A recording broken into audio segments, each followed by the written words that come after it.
Eh bien, shalom à tous. Nous voilà encore pour un petit, pourquoi petit? C'est toujours les Français qui disent petit, hein.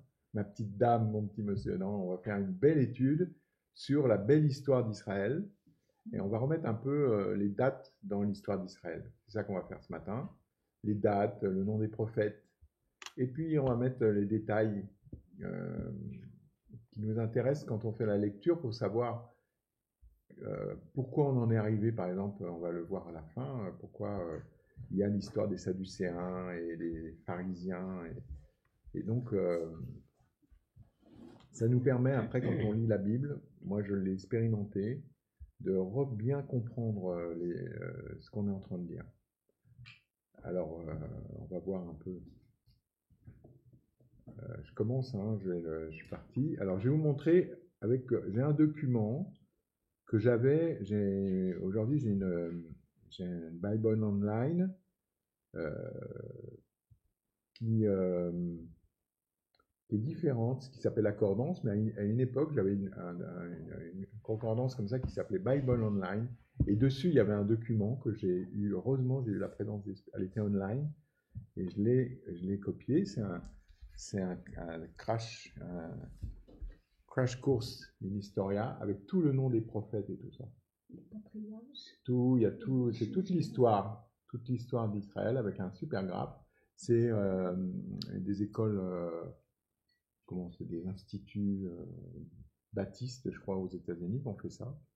Alors, c'est vraiment très bien fait, c'est très précis. C'est un gros travail et il y a tous les noms des prophètes, les dates, et tu peux resituer l'histoire bien, quoi. Tu peux te rendre compte de qui était là à cette époque-là et tout ça.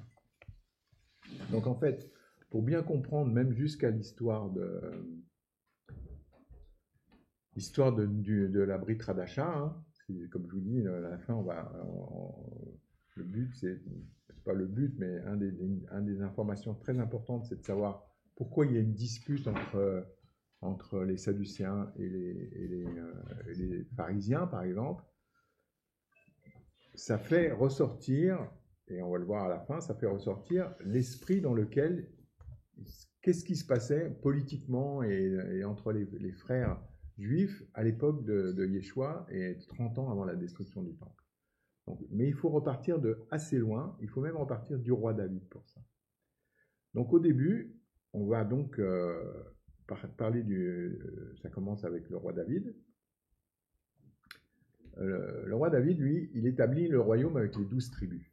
Et donc, il y a la sortie d'Égypte, il y a la période des juges, où il n'y avait pas de roi en Israël. Donc, c'était un peu, Dieu, il aurait mieux aimé que ce soit comme ça, en fait. Et à un moment, le peuple demande un roi, il va donner comme roi le roi Shaoul, et puis ça va pas se passer très bien, il y a des guerres, le roi Shaoul, il est trop religieux, et donc il finit par mourir, c'est David qui va être loin pour être roi, et David va être une des préfigurations du Mashiach, dans le sens où il va faire le programme que Dieu a prévu. Il va donc réussir pendant son règne, il va régner 40 ans en Israël, 7 ans à Hébron, et puis 7 ans et 6 mois à Hébron, et le reste du temps, il va régner à Jérusalem, après l'avoir prise. Et lui, son travail, il va le faire super bien. Et David, l'Écriture nous montre que c'est pas un homme parfait, c'est fait exprès, donc il y a des écueils, il fait des erreurs, il a beaucoup de problèmes familiaux, David. Tu vois que par exemple, il a Joab et tout ça, c'est les fils de sa sœur. Sérouya, c'est la seule fille de Ishaï. Tu vois, les fils de Sérouya, c'est tous des super soldats. Donc c'est ses neveux. C'est tous des héros, mais seulement ils en font qu'à leur tête. C'est pour ça que, par exemple, dans le truc du psaume, quand ils quittent le palais le jour où Absalom fait le coup d'État, il est là, et puis il y a Shimei qui le maudit, et puis il y en a un des fils de Tserouya qui dit Seigneur, laisse-moi aller couper la tête à ce chien. Et David, il dit il dit, laisse-le, si Dieu lui a dit de me maudire, il me maudit, qu'ai-je à faire avec vous, les fils de Tsérouïa? Vous êtes tout le temps en train de vous occuper de mes affaires. Et c'est sa sœur, Tsérouïa. Donc David, il a plein de problèmes. On connaît le problème avec Absalom, on connaît le problème avec ses autres enfants. Mais lui, il arrive malgré tout à établir les 12 tribus d'Israël dans leur territoire et à mettre les frontières en paix. Il fait la guerre avec ceux qui veulent vraiment faire la guerre. Il gagne les combats. Et avec ceux qui veulent faire alliance, comme avec le prince de Tyr et tout ça, il va faire alliance. Et Hiram, le roi de Tyr, qui va l'aider à construire son palais, qui va le reconnaître comme un grand roi, et qui va lui amener du bois du Liban, des choses. Et donc ça, c'est David. Il arrive à faire le grand travail et à mettre ce qu'on appelle la soukha de David en place. C'est-à-dire que les 12 tribus dans leur endroit, en place, sur leur territoire, sur le territoire qui a été donné prophétiquement par Josué. Josué, il définit les frontières, et la tribu de Manassé et la tribu, ils auront ce territoire de là, tout est bien précis. David, il arrive à faire ça. Tout va bien, mais même pas une génération plus tard. Si, une génération plus tard, donc il établit son fils Salomon. Tout le monde sait que son fils Salomon, c'est lui qui va construire le temple, parce que Dieu dit à David, tu as du sang sur les mains, tu n'es pas un homme de paix, il faut que ce soit Shlomo, en lui la paix, Salomon, qui va construire le temple. Et donc David l'aide à récolter tous les matériaux, à mettre en paix, à maintenir la paix dans les frontières. Et il y a une époque dorée à Jérusalem, qui va monter. Et c'est Salomon, le roi le plus sage de la terre, que jamais la terre a connu quelqu'un d'aussi sage que ça. Et une shefa, c'est-à-dire une abondance à Jérusalem. On dit les rues de Jérusalem étaient pavées d'or, on dit à l'époque. Mais bon, c'était pour montrer que... Et il y avait le temple qui fonctionnait à merveille. Quand il fait l'inauguration du temple, c'est une des 10 fois où la présence de la Shrina va descendre dans le temple. Dieu va descendre, comme on a vu à la tour de Babel, il descend, mais c'est une des 10 fois où la présence va vraiment se montrer au peuple et va remplir le temple, et tout le monde va voir que Dieu est là. Mais David, bien entendu, Salomon, comme la Bible, moi j'aime beaucoup la Bible pour ça, c'est que jamais ils vont te dire c'était un homme parfait 100%. Salomon, il fait plein de trucs, et en fait, qu'est-ce qui l'entraîne? Salomon, il est donc l'homme le plus intelligent sur la planète, quand il est tout jeune, Dieu lui dit, tu choisis, qu'est-ce que tu veux, la sagesse ou la richesse? Et lui, il dit la sagesse. Et donc, Dieu lui dit, parce que tu as choisi la sagesse, je vais te donner et la sagesse et la richesse. Et lui, en fait, Shlomo, c'était encore une fois quelqu'un qui connaît, un kabbaliste, hein, tu vois les écrits de Salomon, c'est carrément, il te le dit, hein, il voit que c'est quelqu'un on dit qu'il parlait le langage des animaux, et que même quand il avait une question, il allait s'adosser à un palmier, et il écoutait la réponse dans les feuilles des arbres. Et c'était quelqu'un qui savait vraiment juger, qui avait une sens de la justice parfaite et tout, mais il va passer en manuel, c'est-à-dire qu'il est en automatique, Dieu lui le met. Et il va commencer à... Pourquoi il a 1000 femmes? On dit à la fin, il avait 270 concubines, c'est 730, ou 270 femmes, 730 concubines. Parce qu'en fait, dans le judaïsme, les femmes, en fait, c'est surtout la représentation des dieux. La première femme qu'il prend, c'est la fille de Pharaon. Et on dit même, il y a même des midrashim, que la fille de Pharaon, elle était tellement voluptueuse que même le jour déjà ça commence, le jour de l'inauguration du temple, il est en retard, il reste au lit avec elle, et que, tu vois, et que c'est elle qui a la clé en or pour ouvrir. Donc, tu vois, c'est des trucs. Hein. Déjà, il y a des... Mais bon, c'est un homme qui sait se garder, bien entendu, mais il a quand même 1000 femmes. Pourquoi? Parce qu'il veut connaître tous ces pays aux alentours font de la sorcellerie. Et il veut donc connaître quel genre de... Lui, il est aussi, il connaît, il est au niveau de comprendre, mais il a besoin de savoir quel genre de maléfices les autres font. Et donc, il apprend toutes les religions païennes de ces femmes. En gros, c'est ça, c'est ce que les Midrash nous disent. Et donc, il veut, lui, il en a 1000. 1000, ça représente peut-être tout. Tu vois, quand tu en as 1000, tu ne peux pas en avoir plus, quoi. Il fait ça, mais ça le fait décliner. Et à la fin, donc, il a même ce que la Torah ne demande de ne pas faire. Il a plus de 400 chevaux. Et il décline, il décline. Et on voit que ça décline. Dans le livre des rois, tu vois que, ou c'est ça, là, celui-là, je ne l'ai pas sorti. Enfin, au début, l'abondance, elle est automatique. Tu vois, il y a beaucoup d'argent, tu te demandes d'où ça vient. Et puis d'un seul coup, pour maintenir ce faste, au moment où lui, ça va commencer un petit peu, la bénédiction va commencer à descendre, lui, il va essayer de maintenir le faste en prélevant des impôts. Et il va nommer, il y a un passage, j'aurais dû le sortir, là je ne l'ai pas sorti, mais il y a un passage, c'est dans le livre des rois, où tu vois qu'il va nommer des inspecteurs des impôts pour aller lever des impôts que dans les 10 tribus. Il lève pas un impôt, c'est lui Judas, c'est Monaco. Tu vois, il n'y a pas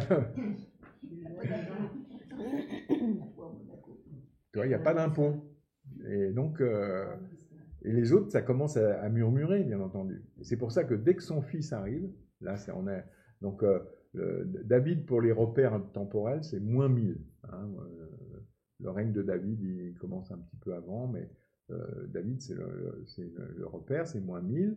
70 ans plus tard, il y a donc la séparation du royaume avec l'histoire de Roboam, son fils. C'est environ 930, en moins 930. Et donc, dans 1 roi 12-14. Et alors, la fameuse histoire où Roboam, il a été élevé par Jéroboam, celui qui va créer le royaume d'Israël. C'est son précepteur, en fait. Jéroboam, il était très près du roi, il était même de la famille royale. Et Jéroboam a été le précepteur de Roboam, le fils du roi Salomon. Et on connaît bien cette histoire où, justement, il y aura passation du royaume et il faut de l'argent. Et les tribus, elles disent, attends, les derniers temps de ton père, ça commençait ton père, nous, on aimerait bien que tu rééquilibres un petit peu. Et que, bon, puisque ça ne va pas dans tout le royaume, et ben, tout le royaume doit payer. Et lui, il va donc faire un truc, il va prendre conseil auprès des vieux, des vieux qui étaient déjà les conseillers de Salomon, et ils vont lui dire, oui, il faut que tu équilibres et tout ça. Et lui, Roboam, ça ne lui plaît pas. Lui, c'est un fils à papa, c'est un monégasque aussi. Et lui, il va voir les jeunes avec qui il avait été élevé, c'est marqué. Et les jeunes, ils lui disent, non, nous, on continue. Moi, je veux ma Maserati, c'est mieux pour monter la côte. Et donc... ils disent, et il leur parla ainsi d'après le conseil des jeunes gens. Mon père a rendu votre joug pesant, et moi je vous le rendrai encore plus pesant. Mon père vous a châtié avec des fouets, et moi je vais vous châtier avec des scorpions. Voilà. Là, qu'est-ce qui se passe? Jéroboam, qui connaît bien Roboam, il sait que c'est un gosse, que c'est un jeune qui est comme ça, quoi. Lui, il prend certainement, il y a une colère, quoi, il va dire, donc, il va prendre les 10 tribus, il va leur parler, et il va dire, on va faire un royaume à nous. Et là, en fait, c'est le problème le pire qui a existé. Il y a plein d'endroits où on dit c'est le problème le pire. Le problème le pire, c'est le veau d'or, les explorateurs, qui sont des fautes très graves. Mais le split du royaume, la séparation du royaume, alors que c'est le travail de David, un truc qui attendait, qui était parfait. Là, lui, même une génération plus tard, là, ça casse. Et on en est à ce qu'aujourd'hui, ces 10 tribus qui vont partir, là, ça fait depuis cette époque, moins 930, que pour que le Mashiach revienne, il faut la réunification. Donc c'est une affaire qui traîne et qu'on voit dans tout le dialogue des prophètes. Tu vois Ésaïe, tout ça, c'est un truc qui est récurrent, c'est un truc qui les brûle. À chaque fois, il s'adresse aux 12 tribus, même Jacques, hein, tu vois, 12 tribus qui sont dans la dispersion. Donc, il y a 10 tribus qui n'ont jamais été. Voilà. Alors, ouais, mais je peux juste dire un tout petit bien sûr, bien sûr. La tente de David, on a cette passée dans le christianisme comme étant la tente de la louange. Ça n'a rien à voir avec ça. Encore que David loué, c'est bien. C'est encore un truc qu'il faut sortir. La tente de David, c'est Amos 9 qui dit: je restaurerai le tabernacle de David, c'est-à-dire la soukhat de David, c'est le nom du ministère, c'est-à-dire les 12 tribus.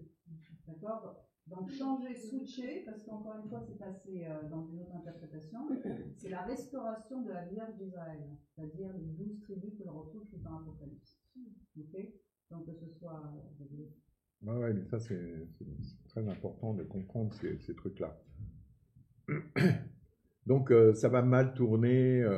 Jéroboam va donc aller faire un royaume dans le nord. Il y a certaines tribus qui vont même déménager. Dan, qui était très proche, qui est collé à Juda au bord de la mer. Par exemple, aujourd'hui, la ville de Tel Aviv, ça s'appelle toujours cette énorme cité urbaine maintenant qui est un tiers de la population pratiquement israélienne.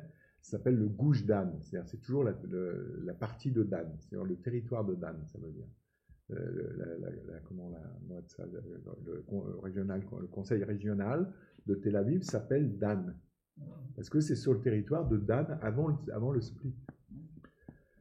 Et donc, mais après, Dan va donc aller s'installer en haut, dans le nord. Aujourd'hui, avec dans le nord d'Israël, tout au nord, au-dessus du Golan, à côté du Golan.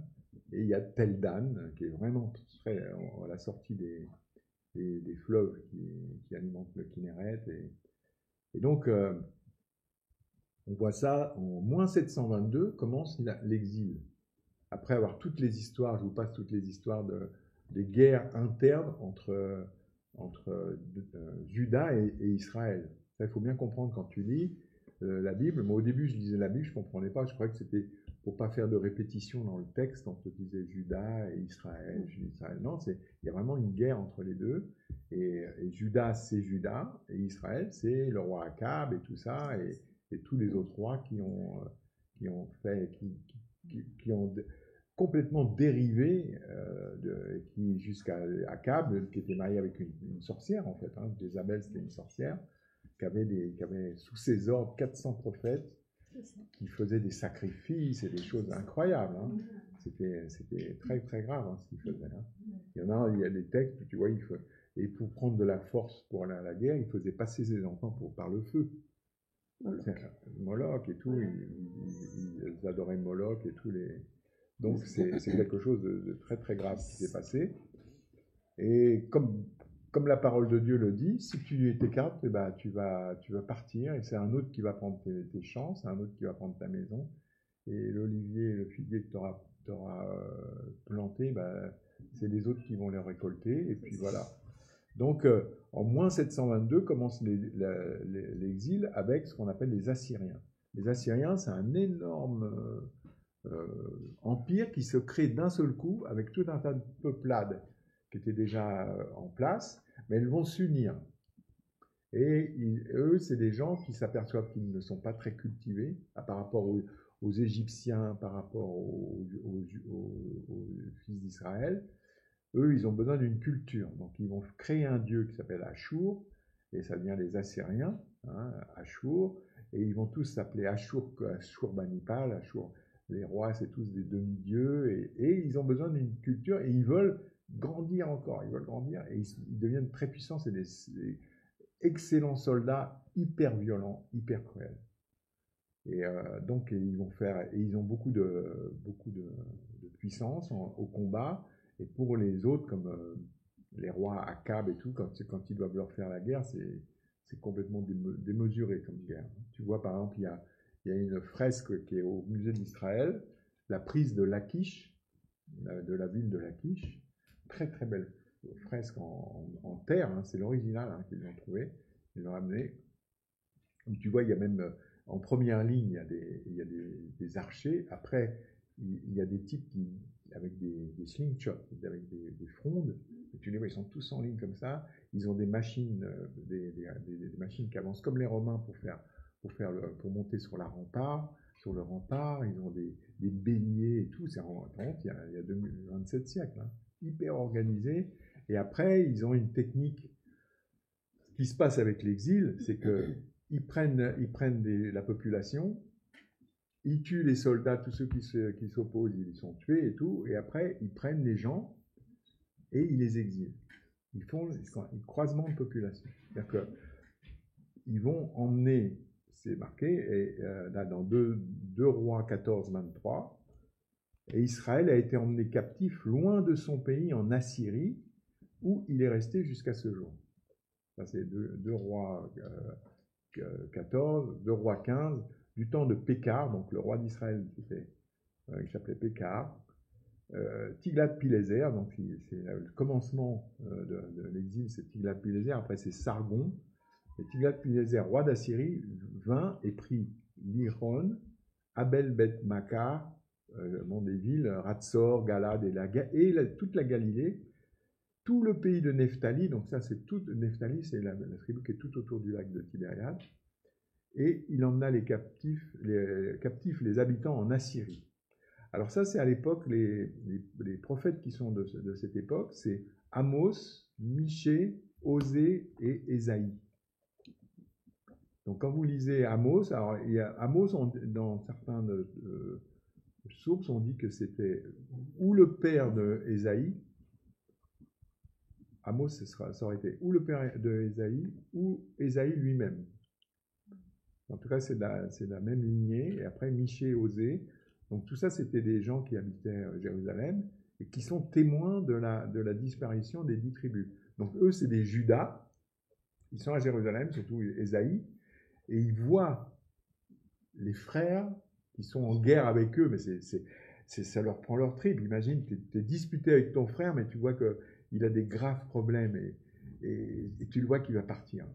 Et c'est ça l'ambiance, le drame que Ésaïe, tout le long de la prophétie d'Ésaïe, c'est ça. Il est en train de parler d'Israël, le royaume d'Israël. Les 10 tribus qui sont allées s'installer, qui ont lâché le Dieu qui faisait du bien pour aller s'amouracher avec des idoles, qui les a conduits à ça. Ah, c'est ça. C'est ça le grand truc qu'il faut comprendre dans le dialogue d'Ésaïe. Et eux, ils sont à Jérusalem, ils voient Sanchérib qui arrive autour de Jérusalem, et Ésaïe va prophétiser au roi Ézéchias. Il va lui dire l'épée ne passera pas sur Jérusalem. Mais Ézéchias, il va faire donc toutes les transformations qu'il a fait autour de Jérusalem. Il va construire une énorme muraille et il va faire le fameux tunnel de la source du Guiron à l'intérieur de la ville de David. La source, elle sortait dans l'est, dans la vallée du Kédron. Et Ézéchias, il va faire un tunnel 500 mètres dans la roche pour faire tomber la source dans l'autre vallée de l'autre côté, et sur l'ouest, et il va agrandir la ville sur l'ouest, énorme, pour que l'eau soit utilisée par les habitants qui viennent chercher refuge. Parce qu'il y avait des gens, il y avait déjà tout le monde n'habitait pas à la cité royale. Il y avait les Judées et tout. Alors, il y avait les gens de Judée, mais il y a eu aussi quelques gens qui fuyaient le massacre des Assyriens, qui sont venus se réfugier. Et la ville va être encerclée. Mais Ésaïe lui dit, pourquoi tu as fait tout ça? Nous, on est avec Dieu. Nous, on continue. Il y a des gens qui font de l'idolâtrie à Jérusalem, mais ça va encore. On ne va pas être détruit. Pour l'instant, c'est ce que Dieu il est en train de faire. Il est en train de donner un jugement à ces tribus qui ont vraiment été trop loin. Mais nous, bon, l'épée ne passera pas sur la ville. Et il y a ce fameux passage où un matin, dans la vallée du Cédron, tous les soldats qui faisaient les soldats assyriens, il y a des morts et le roi d'Assyrie rentre chez lui et même chez lui il se fait assassiner. Et il y a un passage de pouvoir qui se fait même dans l'armée assyrienne. Donc ça, c'est le triste, c'est vraiment un drame.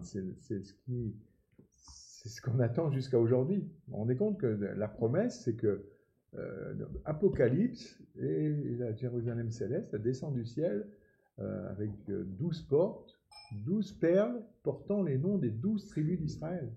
C'est-à-dire qu'on attend ce retour depuis ce temps-là.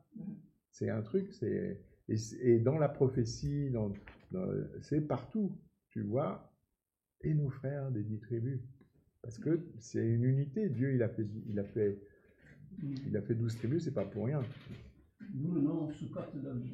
Nous, on a choisi ça, on savait même pas trop. Au début, avec Oran, on savait même pas trop, mais c'est le verset de Amos 9 qui nous a plu. D'ailleurs, sur un des logos, il y a marqué Amos 9, il y a 9-11.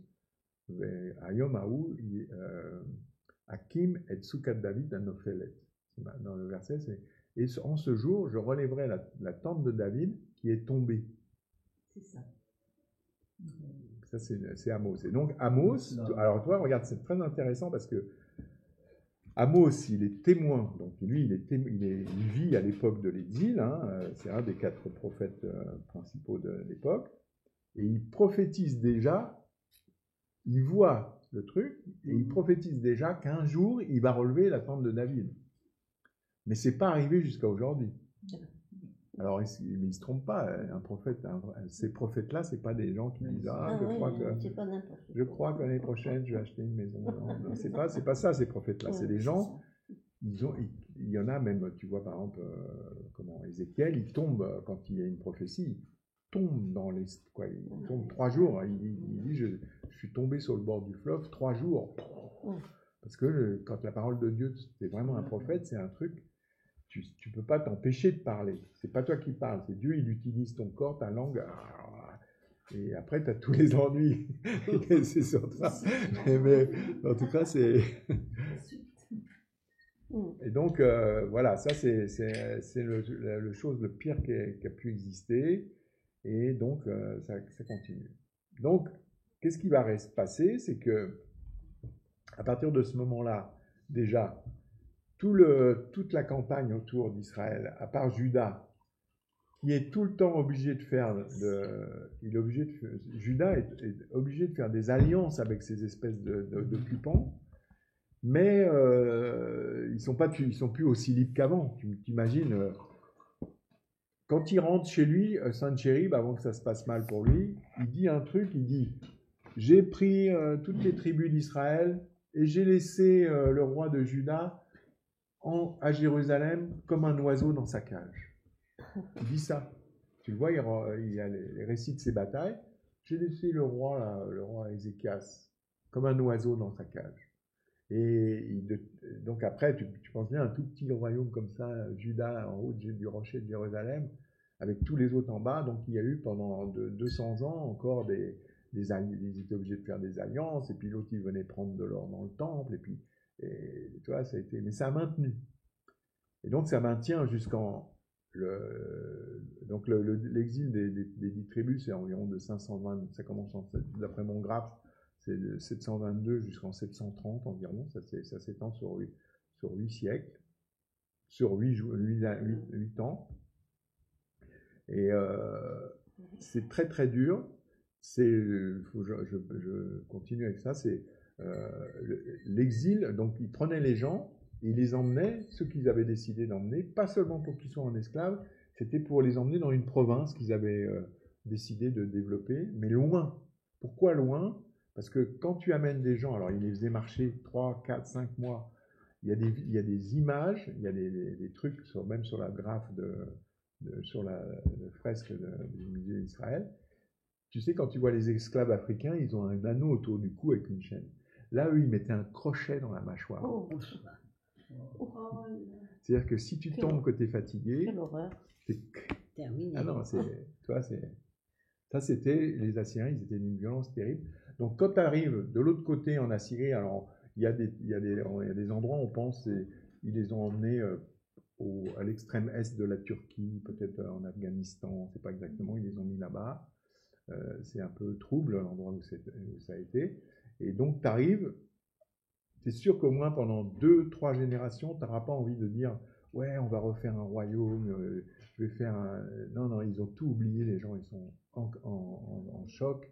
Et pendant 2 générations, ils sont en choc. Et Saddam Hussein, il a fait ça avec les Kurdes. Saddam Hussein, il est allé dans les villages kurdes et il a déplacé les gens, il a brûlé les cadastres, tout ce qui avait marqué les champs et tout ça, il a tout brûlé. Et après, il a dit, des Kurdes? Il n'y a jamais eu de Kurdes ici. Bon, non. Et c'était une pratique que Saddam Hussein, c'est un descendant des Assyriens et c'était une pratique faite. Et voilà, tu vires les gens, tu les envoies loin et tu n'en entends plus jamais parler. Et effectivement, ça a été comme ça, quoi. Hein.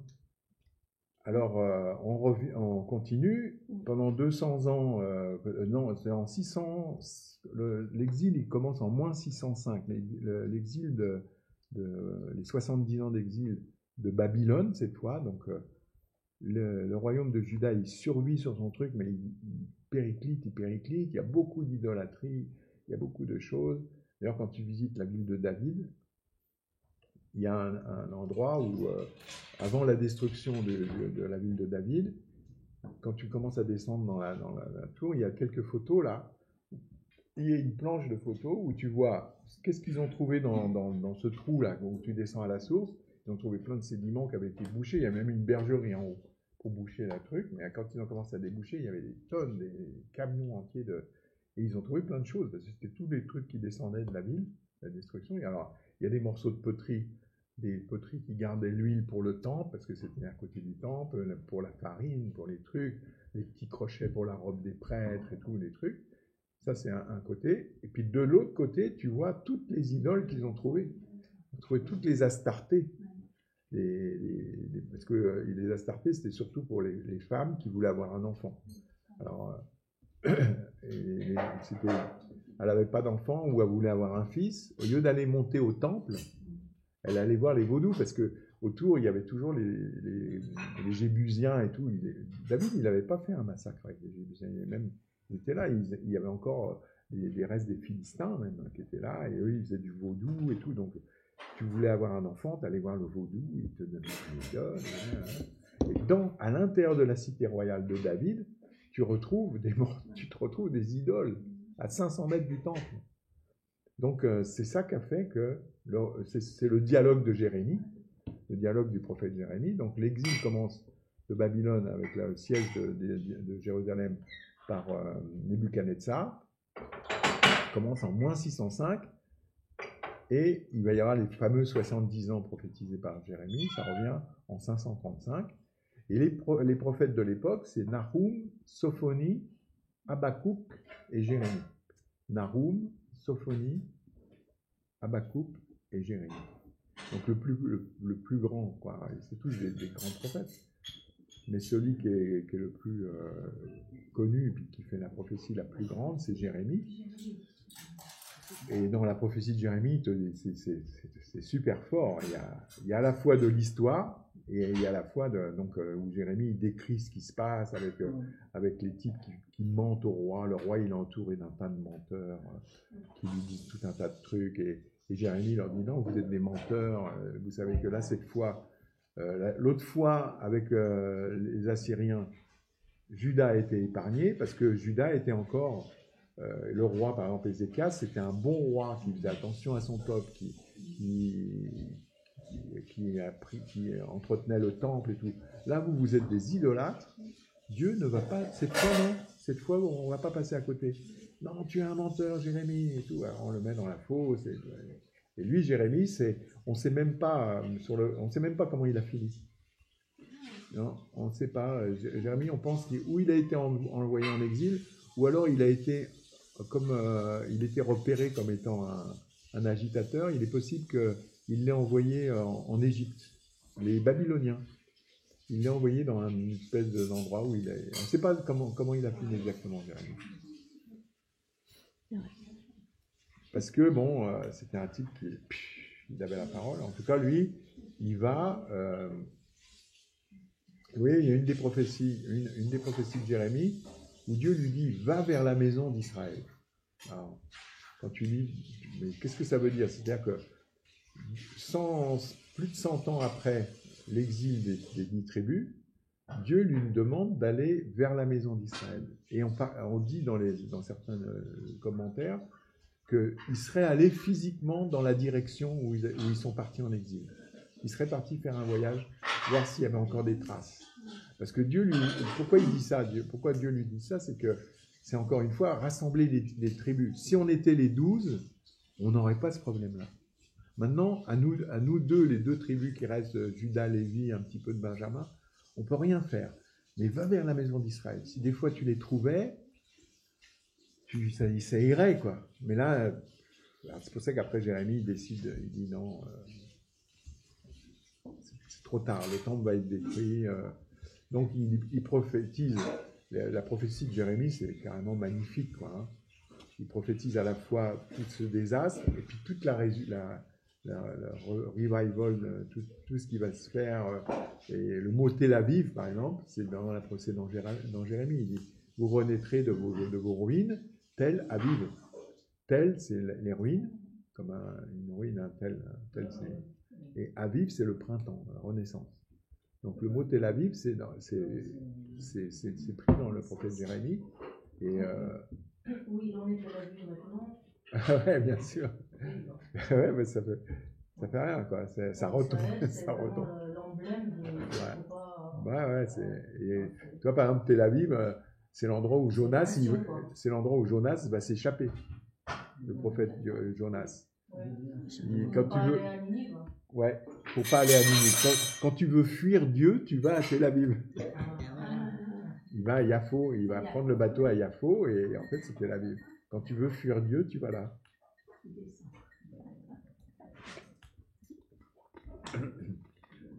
Et donc après, destruction du temple, la date officielle c'est moins 586, les Babyloniens, Nebuchadnezzar, et donc la communauté, là où ce qui a été... oui, les empires se succèdent les uns derrière les autres. Tu as donc les Assyriens. Quand tu regardes la carte des empires, il y a... Vas-y, Ben. La malle, c'est beau, hein. C'est beau. La malle, alors, oui, la malle.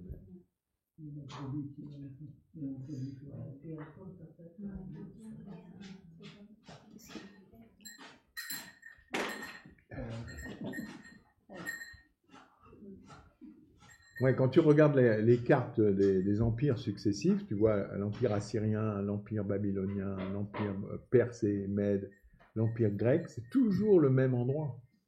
En fait, ils se font la guerre les uns sur les autres, et puis c'est toujours le tour de la Méditerranée avec Babylone, avec la Mésopotamie et Israël. La terre d'Israël, c'est ce qu'on appelle le Sacred Bridge, le pont sacré. Parce que quand tu regardes sur Google, tu prends Google, tu vois la tache verte de la Babylonie, après ça devient des déserts, ça rétrécit. L'endroit le plus rétréci, c'est la bande de Gaza. Et après, hop, la vallée du Nil, 2000 km de verre. Et donc les deux empires les plus grands, c'était ces endroits où tu cultivais avec les fleuves, le Nil et la Babylonie. Et entre deux, il n'y a rien, quoi. C'est un désert. Mais ils veulent se faire la guerre. Il y a toujours eu la guerre. Les Égyptiens sont montés très haut à l'époque. Avant les Assyriens, les Égyptiens, c'était eux qui gardaient toute la côte. Après, il y a eu des guerres. Il y a eu les Hamourous, des guerres qui sont descendues, qui se sont fait la guerre justement à Megiddo. La première guerre mondiale recensée, c'est à Megiddo, Armageddon. Parce que c'est là où, dans les écrits les plus anciens, il y a des guerres avec 400 chariots, il fallait une grande plaide, et puis des grandes puissances, 400 chariots. Un chariot, c'était 3 chevaux, deux types un type qui conduisait 2 archers par chariot, des types qui couraient à côté avec des lances. C'est la guerre, quoi. C'était pas le petit truc, c'était pas la bataille. C'était des grosses puissances qui s'affrontaient. Donc, dans le symbole de la pensée, la mémoire collective, où est-ce qu'il peut y avoir une grande guerre? C'est à Megiddo. C'est le truc où ça va... Et donc, le Sacred Bridge, là, la liaison entre la Babylonie et l'Égypte, sans arrêt, on va le voir même avec les Grecs, hein, quand les Grecs arrivent, sans arrêt la guerre entre Égypte et Babylonie. Et où est-ce que ça se passe? En Israël. Ce petit territoire. Donc, Golda Meir disait, Dieu, il nous aime tellement qu'il nous a donné un tout petit territoire où il n'y a même pas de pétrole. Parce que tous les autres, ils ont du pétrole. L'Égypte a du pétrole. L'Irak a du pétrole. Et nous, on a un tout petit truc et il n'y a même pas de pétrole. Tellement il nous aime. Elle disait ça en rigolant, bien entendu. Et, donc, c'est le passage. Les Juifs sont donc alors, c'est de là là je dis les Juifs, mais là j'ai raison de dire les Juifs parce que d'où ça vient le mot Juif, c'est que ça vient de Yehuda. Comme quand ils partent en exil à Babylone, il reste pratiquement que la tribu de Yehuda. Et donc Yehuda, c'est Yehudi, mais c'est quand tu écris en grec par exemple Yehuda, ça fait le je. Alors ça vient, par exemple, normalement, l'ancienne ville de Tel Aviv, c'est Yafo, et ça vient Jaffa. Et donc, de Yehoud, ça devient Yud, juif. Donc là, à partir de l'exil de Babylone, c'est les Juifs, ça concerne la tribu de Yehuda, les autres, on ne sait plus où ils sont. Et donc, ils vont partir, et comme le roi de Babylone, à l'époque, il a aussi un souci de culture. Et c'est des gens, ils s'aperçoivent que la culture, elle est importante. Donc, ils ne veulent pas tuer tout le monde. Et qui est-ce qu'ils vont emmener en premier de Jérusalem? Ils ne vont pas tuer. Ils prennent les prêtres. Ils prennent des gens comme Daniel, un jeune homme de bonne famille qui a été élevé, qui parle toutes les langues, qui parle plein de trucs, qui est très érudit et tout ça. Les amis de Daniel, et c'est pareil.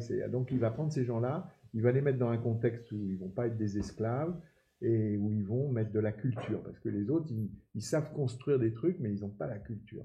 Donc ils volent la culture et ils les emmènent comme ça. C'est ce qui les a sauvés. Et la communauté de Babylone va être tout de suite un truc très costaud. Babylone, ça devient un endroit où la communauté juive va vraiment réinstaller tout. Ils ont compris que c'est un sursis pour garder le dépôt. C'est quand l'apôtre Paul dit « j'ai gardé le bon dépôt ». Parce qu'en fait... Ils ont suivi les influences aussi. Bien sûr. Ils ont gardé la Torah. Ils ont gardé la Torah. Bon, ils ont subi des influences, oui et non. C'est ce qu'on dit. Donc, c'est vrai que, par exemple, les mois de l'année, c'est des mois babyloniens. Mais ils ont pris aucun culte païen. La communauté de Babylone, ils sont restés. C'était jusqu'au Moyen-Âge. Hein. Au Moyen-Âge, quand on voulait, quand les rabbins d'Europe avaient une question, il n'y avait plus personne à Jérusalem. On écrivait à Babylone ce qu'on appelait les responsa, et il y avait des rabbins tellement plongés dans la Torah depuis des siècles qu'ils savaient répondre. Il y avait un rabbin qui dit tu peux regarder dans Sophonie, est-ce que c'est un pata ou un kamatz, parce que sinon c'est... Et l'autre, il faisait une lettre qui mettait des mois à arriver, il avait sa réponse. Il pouvait donner le commentaire. Il faut voir que tout le Talmud de Babylone a été écrit à Babylone, et c'est vrai qu'il y a une différence. Une différence entre le Talmud qui a été écrit à Jérusalem, et que le Talmud de Jérusalem qui a été écrit en Terre Sainte, il est sous l'onction du roi Hakodesh qu'il y a en Terre Sainte, qu'il n'y avait pas en Babylone. Et Babylone, ça a été parce que c'est un Talmud d'exil aussi, mais qui a servi toute la diaspora en exil. Mais il est dit que dans les derniers temps, ça servira les Talmuds de Jérusalem. Parce qu'il est plus adapté. En plus, dans le Talmud de Jérusalem, tu trouves les lois qui sont afférentes à toutes les mitzvot de la terre d'Israël. Alors qu'à Babylone, il n'y avait pas ces choses-là. Donc c'est vrai qu'il y a des petits détails dans les deux. En plus, à Babylone, si je me souviens bien, ils étaient opposés à tout ce qui était kabbalistique, plus ou moins. Donc il y a eu des choses, mais de dire qu'ils étaient, comme c'est courant qu'on dit qu'ils ont été influencés par les doctrines babyloniennes, ça c'est une sentence chrétienne. C'est encore une des sentences chrétiennes qui coupe tombe comme un couperet, qui fait que c'est des Babyloniens. Et c'est pas juste. Il y a une partie, mais c'est pas juste. C'est pas juste. Parce que tout ce qu'on étudie, c'est du Talmud babylonien. Toutes les références qu'on a citées, c'est du Babylone. Tu vois, c'est pour ça qu'il faut toujours, tout ce que vous entendez qui est tranchant, Il faut toujours savoir qu'il y a une part et il y a une autre part. Toujours, parce que sinon, c'est comme ça qu'on nous a fermé la porte à tout ce qui était Talmud, c'est diabolique. Tu vois, jusqu'à ce qu'on le brûle sur la place publique. Non! Tu vois, c'est ça le truc, c'est qu'on est vraiment. C'est pour ça qu'on rajoute des petites choses comme ça, juste pour lever des liens. Il suffit de dire pour qu'après on n'a plus le blocage d'aller voir. Sinon, on a naturellement le blocage de ne pas toucher.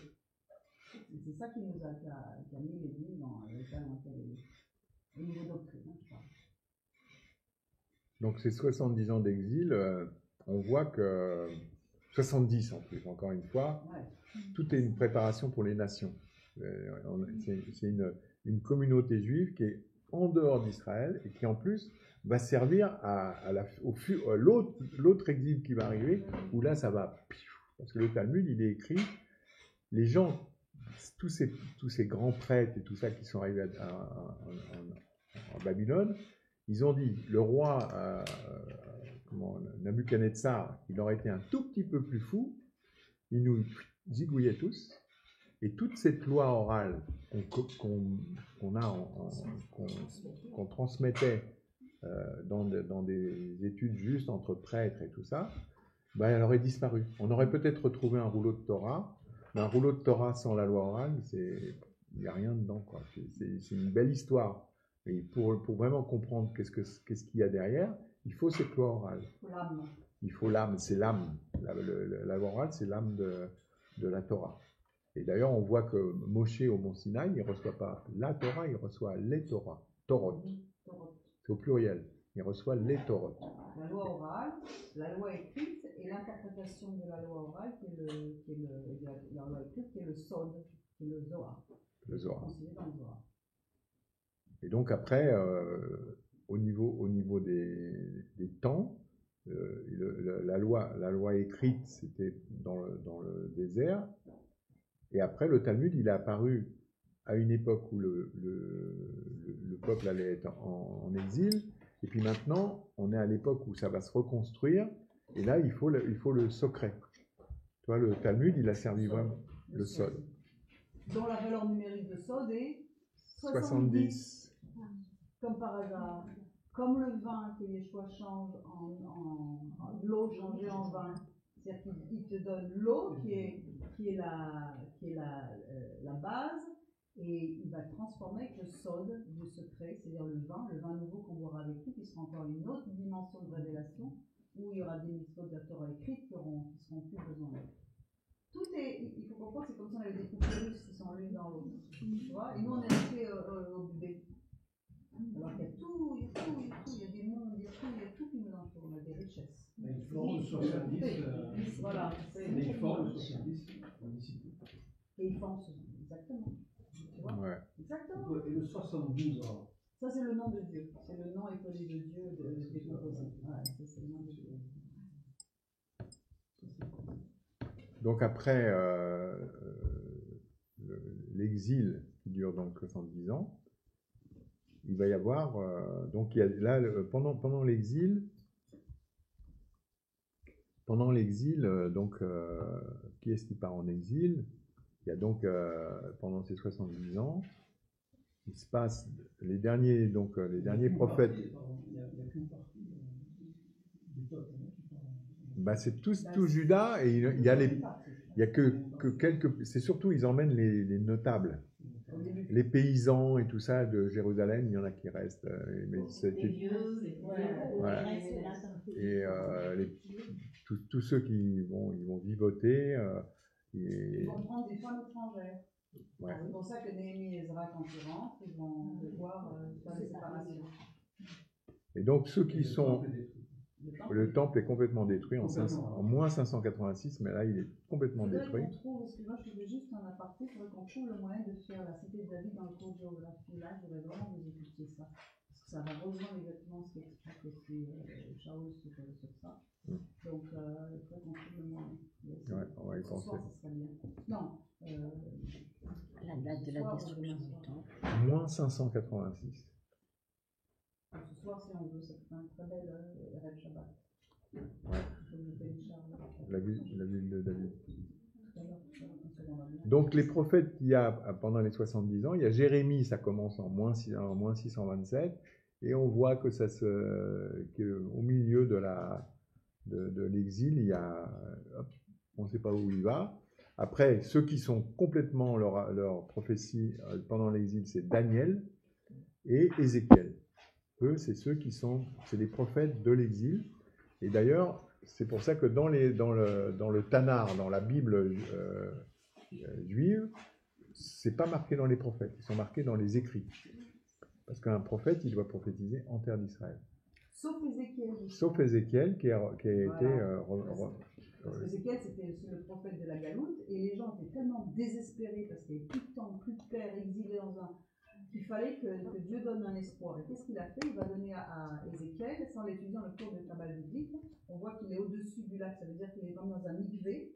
Ça veut dire que là, la prophétie peut encore être donnée parce qu'il y a un état de purification. Et il donne les bases dans tout le chapitre 1 d'Ézéchiel et toute la Kabbale biblique. C'est révélé. Jusqu'à aujourd'hui, on l'étudie. Le char s'appelle Maaseh Merkava, les œuvres du char qui sont justement la Kabbale biblique qui va être donnée comme un espoir et un... Il y a une espoir. Et donc, c'est... Ézéchiel, ouais. C'est Ézéchiel. Ézéchiel, complètement...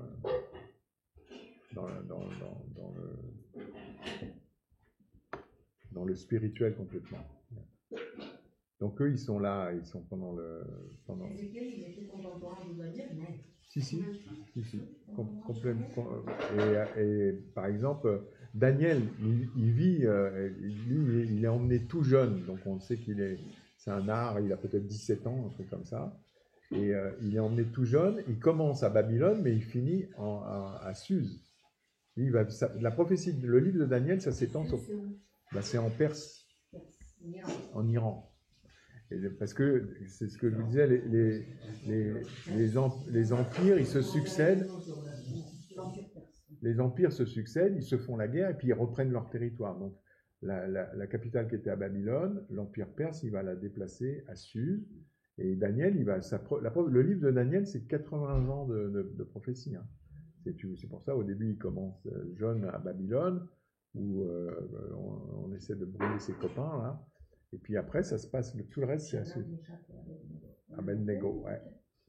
Et donc, il va donc, c'est des gens qui vont rester à Babylone. Et pendant ce temps, à Babylone, la communauté, elle se renforce. Elle est vraiment, ils vont faire attention, ils disent, si il avait été un peu plus fou, on aurait tout perdu. Donc, ils commencent à mettre plein de choses, plein d'informations à l'intérieur. Au retour de Babylone, donc c'est 70 ans, donc ça a commencé en 605, ils disent, et puis ça se termine en 535. Donc ça fait les 70 ans, c'est exactement ça. Il y a le retour avec Cyrus, qui est donc un Perse, qui va donner la fameuse autorisation de rentrer. Et ça, on a le rouleau de Cyrus, qui est au British Museum, hein, il y est le rouleau. C'est pas un cylindre, c'est un truc avec des faces, il y a 5 faces, je crois. Écrit en langue différente. Écrit en langue différente, c'est en cunéiforme, sur chaque face, et c'est l'édit de Cyrus où il autorise notamment les Judéens. Voilà, sur le rouleau, il y a marqué pour d'autres nations qu'il avait fait prisonniers pendant sa conquête, il autorise à revenir, parce qu'eux c'était des païens, ils croyaient aux dieux étrangers, et ils se disaient. C'est ce que même déjà le Saint-Chérib avait fait avec les Samaritains. J'ai skippé un peu l'histoire des Samaritains, mais s'il faut, je reviens. Il dit, le Dieu de Judée, il est en colère parce que les habitants, ils ne sont plus là pour honorer comme il aime. Alors, il va renvoyer, par exemple, Saint-Chérib, c'est là qu'il va renvoyer des gens, parce qu'il a fait le croisement des populations, il a pris les tribus, en Samarie, par exemple, et il a mis des gens qui viennent de Kouta. Les Koutim, on les appelle. Les Samaritains, ils n'aiment pas qu'on les appelle les Koutim, ceux d'aujourd'hui, mais ils viennent de Kouta. Et eux, ils ne savent pas honorer le dieu de Juda. Alors, il y a des animaux sauvages qui mangent les gens. Alors, le roi, il apprend ça, il dit, c'est parce que le dieu de Juda, le dieu de Samarie, il est mécontent. Donc, il faut qu'on envoie On renvoie des prêtres. C'est qui les prêtres qu'il y a là? On renvoie des prêtres en Samarie pour réapprendre, pour apprendre aux Koutim, on va leur apprendre les usages du Dieu de Juda. Et donc, c'est l'origine des Samaritains aujourd'hui. Donc ça, je vais en parler en détail. Il y a le roi qui a un rêve aussi. Le roi de Perse. Oui, mais ça, c'est dans les après, par rapport au Koutim. Non, ça c'est dans. Tu le vois deux fois, que ce soit dans Ezra ou Néhémie, il s'adresse au roi, qui à l'époque c'était Artaxerxès, il s'appelait. Et ils étaient donc eux, Néhémie, il était échanson du roi, c'est-à-dire qu'il lui servait à boire. Et il est triste, et puis le roi, tu vois qu'ils étaient proches quand même, parce que le roi il lui dit, pourquoi t'as un triste visage? Et il dit, comment je pourrais être joyeux alors que je viens d'apprendre que mon temple, il est encore en train de fumer, et il est complètement détruit, et que les portes ont été brûlées et tout. Et il dit, qu'est-ce que je pourrais faire? Bah, tu voudrais retourner le construire. Et voilà, donc Cyrus, il avait déjà donné l'autorisation de retourner. Alors tout ça, ça se passe, bien entendu, sous occupation. Il ne leur donne pas le droit de refaire un royaume.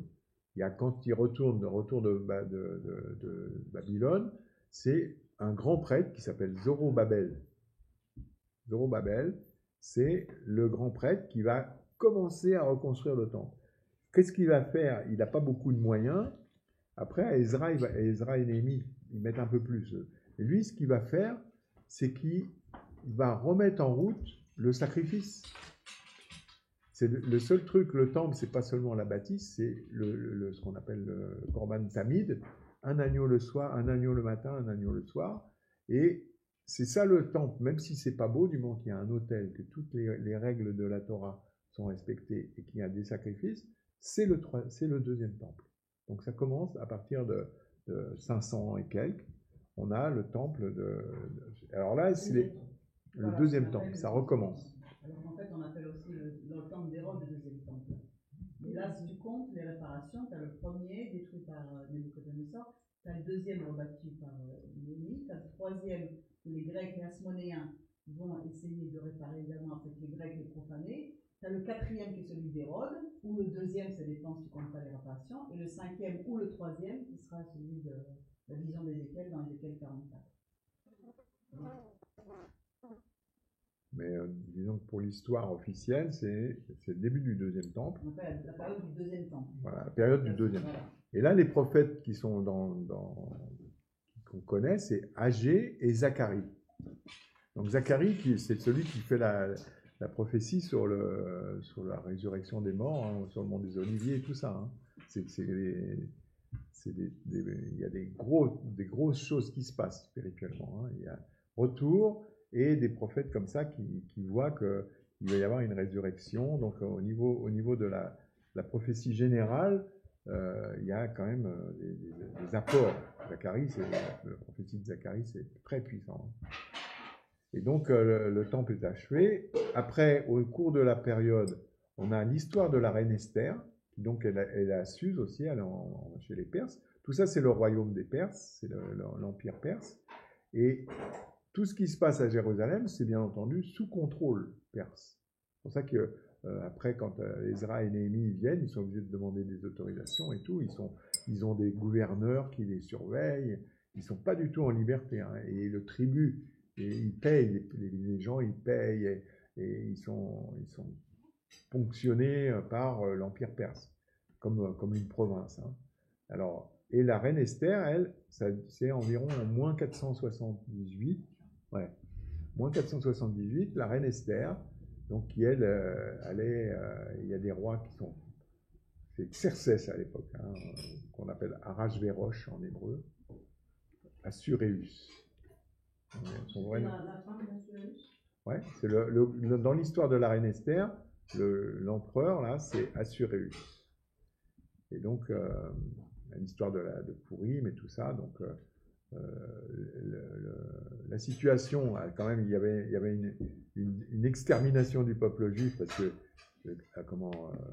Aman, il avait bien compté, il disait. qui est un descendant d'Amalek, carrément, c'est marqué, hein, et comment il s'appelle l'oncle d'Esther, Mordechai, c'était Mardoché, c'était un Benjaminite, c'était de la maison de Benjamin. Donc il va détruire, il va finir le travail que le roi Shaoul n'a pas fait avec Agag, qui était le roi des Amalécites. Il va faire le tikkun, en parlant il va faire le tikkun de Shaoul, et c'est lui qui va perdre Aman, qui est un Agagite, donc Amalécite. Donc c'est le tribu de Benjamin qui va réparer ce que la tribu de Benjamin, le roi Shaoul, n'avait pas fait avec Agag. Et pour sauver, c'est un Benjaminite. Parce qu'il a laissé vivre une nuit au lieu d'écouter Samuel, et pendant ce temps-là, on dit qu'il aurait eu sa femme, il aurait fait une descendance. C'est spirituel, il a fait une descendance spirituelle, parce qu'Amalek, c'était toujours que Aman est un descendant physique d'Agag, qui est un Amalécite. Donc il y a eu une descendance. Et c'est marqué dans le livre d'Esther. Hein. Aman, l'Agagite. Donc ça se passe. Puis d'un seul coup, on voit que donc 536 c'est la fin de l'exil, et 458, c'est-à-dire presque 100 ans plus tard, seulement 100 ans plus tard, il y a Ezra et Néhémie qui vont arriver. Eux, on dit que par exemple Ezra, la communauté de Babylone a continué d'élever des gens, d'enseigner des gens à un très haut niveau pour préparer le retour vraiment complet de la parole de Dieu à Jérusalem. Et Ezra, on dit si Moshe n'avait pas reçu la Torah, Ezra aurait reçu la Torah parce qu'il l'a, avec le même texte, c'est lui qui a mis les nouveaux caractères, ce qu'on appelle les caractères ivris. Le script Assouri, c'est Ezra, le script Assouri sur lequel il a pu mettre les voyelles et les points de cantillation, parce que tout ça, c'est des informations de la loi orale. Ça, c'est l'hébreu ancien, il y a marqué Yeshua là.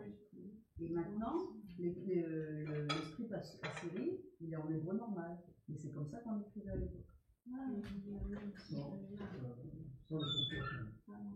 Non, ça, oui, après, ça a été. Disons que je parle des lettres, hein, les lettres, comment elles s'écrivaient. C'est pas du tout comme aujourd'hui. De droite à gauche. Oui. Là, regarde là. Ça n'a pas changé. C'est ça. Ouais. Et avant, c'était celui-là en fait. C'était les athlètes quand même. Ça, c'est Ezra, c'est le travail d'Ezra. Et en plus, il a fait un travail remarquable. Si vous regardez la vidéo de, je crois que c'est Bereshit 1, il a fait un travail remarquable. Il a permis l'interprétation en araméen. Donc, c'est écrit quand vous lisez Ezra et Néhémie, ils expliquaient la Torah au peuple. C'est d'où est sorti les pseudo-Jonathan, les Tirgomim, les Targomim en araméen, qui sont des interprétations. Du verset, il va sortir que le Messie est là, et d'un seul coup, il te sort. Alors, tu ne vas pas dans le texte original. Ce sont l'interprétation, parce que les gens ne parlaient plus non plus hébreu. Sur Internet. Les gens ne parlaient plus hébreu, ils parlaient araméen, qui était la langue franca de l'époque. Et puis Chita, ce serait Chita, c'est de l'araméen aussi, mais ça, c'est un peu Chita. Et l'araméen, on dit que l'araméen, c'est aussi kadosh que l'hébreu. Ouais, c'est pour ça que le Zohar a été écrit en araméen et que le livre de Daniel a été écrit la moitié en. Celui qui lit l'hébreu, c'est bien. Tu sais lire, mais tu ne comprends pas tout. Il faut que tu apprennes. Mais tu sens que c'est une langue puissante. Moi, j'aime de plus en plus l'araméen. Il y a des expressions. Mais c'est pas non plus. Si, un petit peu en Irak. Tu dis, les juifs étudient toute la journée en araméen. Mais il y a encore des gens. Non, latin, c'est une langue morte. Il y a encore des gens qui parlent l'araméen. Moi, l'autre jour, au Mont des Béatitudes, les bonnes sœurs, c'est des Italiennes, elles sont un mouvement italien, mais c'est des chrétiens qui sont allés se réfugier en Italie. Je ne sais pas comment ça s'est passé. Et un jour, j'étais au Mont des Béatitudes. Pour avoir une place, il faut aller voir la sœur. Moi, je paillote un peu, bonjour ma sœur et tout. Et puis, elle était avec ses copines, des petites dames comme ça, super mignonnes. Et elle était avec ses copines et elle parlait une langue bizarre. J'ai dit, c'est quoi que tu parles comme langue? Elle me dit, on parle l'araméen. Parce que ça, c'est mes amies, elles habitent New York. Et moi, je suis rentré dans les ordres Mais on a été élevé à Bagdad et on parle araméen. C'est une belle langue en plus, ça claque. L'araméen, c'est long. Ouais, il doit y avoir des. Ouais, mais elle dit on parle araméen. Les chrétiens de Bagdad, ils parlaient araméen jusqu'à quelques années, quoi. Avec les Rêmes aussi, t'en as le guide là, qui fait toujours chaud, là, il fait ainsi que notre père en araméen. Alors voilà ce qui se passe, l'arrivée de Ezra et Néhémie. Donc eux, ils viennent organiser. Mais c'est pas ensemble, au niveau chronologique. Non, ils arrivent. Pour l'histoire, on les met ensemble. Hein, mais... Ezra, il arrive avant. Ezra, il arrive en 458 et Néhémie, il va arriver plus tard en 445. D'après ce graphe qui est très précis, hein, on pense. Là, ils disent peut-être un peu plus tard. Ils disent peut-être au lieu de 445, 433. Ils disent ça. Mais bon, on sait que Néhémie, il arrive plus tard. Ezra, c'est vraiment l'intellectuel, prêtre, et il refait une réforme, mais il est tout seul. Il est tout seul, et à Jérusalem, il y a les Juifs qui sont de retour. L'objectif, il y a quand même Zorobabel qui a fait quelque chose, mais il y a besoin de... Et Néhémie, lui, c'est l'administrateur. Tu le vois, Néhémie, lui, il met des règles. Il arrive, il aide Ezra, il occupe-toi de la Torah, moi je vais m'occuper de la discipline, en fait. Et par exemple, à l'époque, on savait que Jérusalem, le samedi, il y avait tous les paysans, parce qu'il faut bien comprendre, on va revenir à ça, c'est qu'à cause des deux exils, pendant 150 ans, la ville, le pays, d'abord, quand il y a eu les 10 tribus qui sont parties, le pays était vide. Donc tous les pays, par exemple le nord, c'est les Phéniciens qui sont venus s'installer en Galilée, avec des temples païens partout. En Galilée, il y a encore des traces de temples païens qui viennent des Phéniciens et tout ça, du Liban.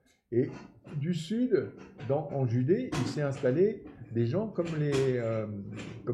la famille d'Hérode, qui étaient des Iduméens, c'est-à-dire c'est l'Arabie Saoudite aujourd'hui.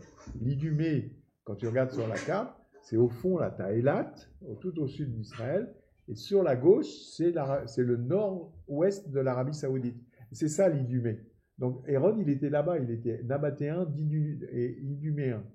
Donc ils sont venus, eux, il y avait le pays de David avec les oliviers, avec les forteresses et tout. Donc ils sont venus et tous ces peuplades, là, ils ont favorisé la venue de peuplades. Donc, quand eux, ils reviennent à Jérusalem, il y a tout un tas de personnes. Donc, même si Zorobabel et tout, il essaie de faire attention à les cadrer, ça fait déjà 50 ans que ça ne se passe pas. Et Ezra, il vient, lui, il recadre tout bien, mais il est tout seul, lui, c'est surtout un intellectuel, il renseigne, c'est lui qui a l'idée de renseigner la Torah et tout ça. Et Néhémie, il vient à son secours, c'est aussi un prêtre, mais ou un intellectuel, mais surtout organisé. Et par exemple, il s'était aperçu qu'il y avait des gens qui rentraient faire le marché le Shabbat. Néhémie, il ferme les portes. Ils ont reconstruit les portes, ils ferment les portes, pas de marché le Shabbat. Je suis désolé. Après, ils vont instituer la lecture de la Torah sur les places de marché, justement, 2 fois par semaine. Le lundi et le jeudi. Pour que ce ne soit pas trop... Tous les 3 jours, tu manges de la Torah. Tu ne peux pas rester 3 jours en jeûnant plus de 3 jours, et tu ne peux pas rester 3 jours sans écouter la Torah. Shabbat, le lundi et le jeudi. Donc, à peu près tous les 3 jours, tu entends la Torah. Et les bar mitzvah, et après, ils font un truc incroyable, c'est qu'ils vont prélever un impôt de 1/3 de shekel. À l'époque, c'était peut-être une demi-journée de travail pour faire scolariser tous les enfants, même les filles. Même les filles. Pourquoi ? Parce que l'objectif, c'est maintenant, on arrête de juste être des prêtres qui connaissons la Torah. Il faut que le peuple entier connaisse la Torah. On devient le peuple, on est le peuple de la Torah. Tout le monde doit connaître la Torah. Même les filles, parce que c'est des mamans. Ça va être dans quelques années, c'est des mamans. Et c'est elles qui vont rester avec les enfants et expliquer qui est Jacob, qui est Abraham, comment ça s'est passé, la sortie d'Égypte, et chanter les chansons en hébreu et tout ça. Donc, il fallait que les filles sachent lire. Et leur objectif. Et c'est ça, c'est l'origine du mot pharisien, ça vient de perushim, c'est-à-dire c'est quelqu'un qui répète tout le temps. Comme une maîtresse de cours préparatoires, toute sa vie, elle a eu des petits gosses, et si tu fais B-A, ba, et toute sa vie, elle a fait ça, mais c'est le travail le plus beau qui existe, d'apprendre aux gens à la culture. Donc les pharisiens, c'est leur objectif, c'est t'enseignes les enfants, t'enseignes les autres, et tu fais des grades. Et il faut que, à la suite de ça, il y en a certains qui sont des enseignants de par nature, il faut qu'on les promote pour devenir aussi des enseignants. Et c'est la vision d'Ezra et Néhémie. C'est que le peuple entier sache lire et écrire, et que la Torah vienne. La Torah est un autre truc dans le judaïsme, dans les yeshivot, on apprend ça, c'est que le dernier prophète, c'est Malachi, mon ange, ça veut dire. On pense que ça peut être Néhémie lui-même, ou Ezra lui-même. Et il y a on dit qu'ils ont comme négocié avec Dieu l'arrêt de la prophétie. Ils disent, en mettant cette connaissance dans le peuple, c'est comme si on arrête, on va que la prophétie elle s'installe dans le peuple, mais qu'il n'y ait plus de serviteurs les prophètes. Et c'est Malachi, le dernier prophète, qui dit je réconcilierai le cœur des pères avec le cœur des fils. Puis hop, ça s'arrête. Et qu'est-ce qu'on demande à Yeshua quand il est en Galilée? On lui dit, est-ce toi le prophète qui doit venir? Parce que ça fait 400 ans à l'époque de Yeshua qu'il n'y a pas eu de prophète, alors que le peuple est habitué à avoir des prophètes. Et là, 400 ans sans prophète, et on sait qu'il va y avoir une prophétie, ça va être la délivrance, et on demande à Yeshua, est-ce toi le prophète qui doit venir? Parce qu'il y a eu cette connaissance, elle a été négociée, on dit presque négociée le mot. Les prophètes, Ezra et Néhémie, ils ont comme s'ils avaient pu dialoguer, je ne sais pas comment ils ont pu prier ou faire, et la prophétie s'est arrêtée. Alors là, maintenant, ces gens-là, il va y avoir la création de ce qu'on appelle la grande assemblée. Ils vont donc, c'est même Ezra et Néhémie qui vont commencer à organiser ça. La grande assemblée, c'est donc pour pouvoir gérer toute cette connaissance, et puis pour gérer l'application des règles de la Torah dans le peuple, il faut qu'il y ait un Sanhédrin. Il faut qu'il y ait comme ça avait été fait dans le désert. Yitro, il vient dire à Moshe, tu n'y arriveras pas tout seul. Il faut que tu nommes des gens, il faut qu'il y ait et donc là, ils vont faire la Knesset Agdola, c'est en hébreu, la grande assemblée, avec 120 membres. 120 membres qui ne sont pas toujours les mêmes, mais il faut qu'il y en ait au moins 120 qui vont siéger et qui vont commencer à écrire la loi orale. Ils vont commencer à écrire la loi orale. Et ça, c'est le départ du grand problème. Donc ça commence, tout ça, il y a les Perses, tout de suite après, il va y avoir les Grecs qui arrivent, Alexandre le Grand en 333, et la Grande Assemblée vont donc gérer le peuple, tout ça, et tout ce qui arrive comme problème, ils vont mettre au point les règles on appelle la Mishnah, c'est comme la colonne vertébrale du Talmud. Toutes les règles, tout ce qui arrive, comment tu peux gérer comment tu vas pouvoir gérer un peuple qui est en exil, et puis c'est tout. Le Talmud, en fait, c'est tellement un beau livre de loi qu'il y a beaucoup de codes civils, même en France. Il y a certaines lois concernant les propriétés et tout ça qui sont inspirées du Talmud.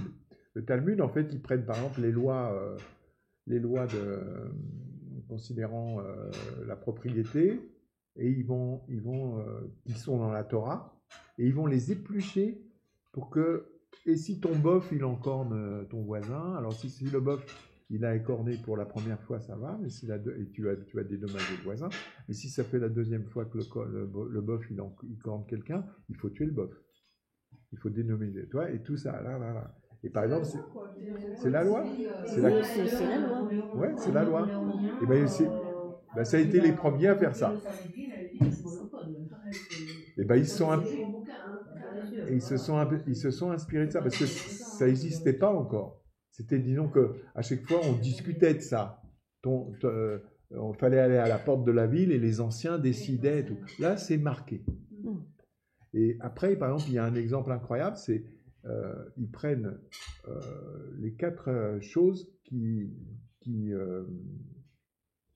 risquent de faire des dommages à ton voisin ou entre hommes et hommes. Alors, tu as l'animal qui est en corne, tu as l'homme avec l'homme. Alors, un animal sur un homme, après l'homme contre l'homme. Après, tu as des objets. Tu as l'objet fixe, le trou, et tu as l'objet mobile, le feu. Si par exemple tu as le trou, ça peut être un vrai trou, tu tombes dedans, ou un piège que tu as laissé dans la forêt, et puis que c'est comme un trou. Le feu, ça peut être un vrai feu qui va foutre le feu chez ton voisin, parce que tu ne l'as pas éteint en faisant ton barbecue, ou le pot de fleurs qui tombe. Tu as mis un pot de fleurs sur ta fenêtre, et puis il y a du vent, et c'est un objet mobile. Alors, c'est dans la catégorie du feu. Les objets fixes, les objets mobiles, les animaux qui font du tort à un humain, et l'humain qui fait du tort à un autre humain. Et ça, c'est classé comme ça. Donc, l'idée, à chaque fois, quand il y a un problème qui arrive, on regarde dans quelle catégorie c'est, et le Talmud, il est branché, c'est ses règles directrices, comme ça. Et puis, ça a fait, depuis l'époque de la Grande Assemblée, d'environ moins de 400, juste ça s'est terminé, bouclé, compilé par un grand rabbin qui s'appelait Yehuda Anassi, le prince, qui lui a fini les derniers commentaires du Talmud avec tout ce qui s'est passé en Galilée, la Mishnah, et il a dit voilà, maintenant, je crois qu'on a fait le tour, clac. Et en fait, il a été compilé au 5e siècle. Et il a été complètement compilé au 5e siècle après les Tanaïm. Ouais. Donc, ce qu'il faut dire, c'est qu'en fait, le Talmud est composé de 2 parties de la Mishnah, qui sont donc les règles, et du commentaire sur la Mishnah, qui est la Gemara. Donc, vous avez les traités, par exemple, là, comme il a expliqué, sur les dommages causés les uns aux autres, sur les femmes, sur les lois de ceci, sur les lois de cela. Sur les fêtes. Ça donne combien est-ce qu'il y a de livres 66 63. 62 ou 63. C'est des traités. C'est ce que tu vois dans la Gemara. Les livres que tu as derrière. Les livres derrière, les gros livres, ce sont quelques choses du Talmud qui ont été traduites en français maintenant. Et donc, tout ça, c'est ça le Talmud. C'est un livre de loi, ce qui fait que les gens étudient tout le temps dans le Talmud pour connaître comment agir dans n'importe quel cas. Voilà. Et donc, ça, c'est parce qu'il y a 2-3 articles dedans qui sont mal compris, mal interprétés, qui sont trouvés dans certaines circonstances. On a dit, non, parce que je dis que le bien, pas le mal. On dit c'est diabolique. Et hop, c'est diabolique, et alors on dit ça aussi.